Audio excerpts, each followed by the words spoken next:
ikaw ay pare. Ano masabi mo? Sa Madlang people. Okay lang. Tapos na yung meeting. Pauwi na. Lahat, tagal nila eh. Kain na naman. Sinabi naman na may lakad ng tanghali, di ba? Pababa na tayo mga guys.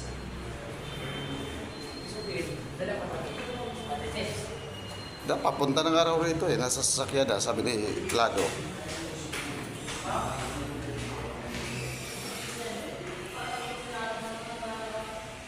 Ayan, mga guys. So ito pa yung isang opisina mga guys. Yan. Tapos dito tayo ngayon.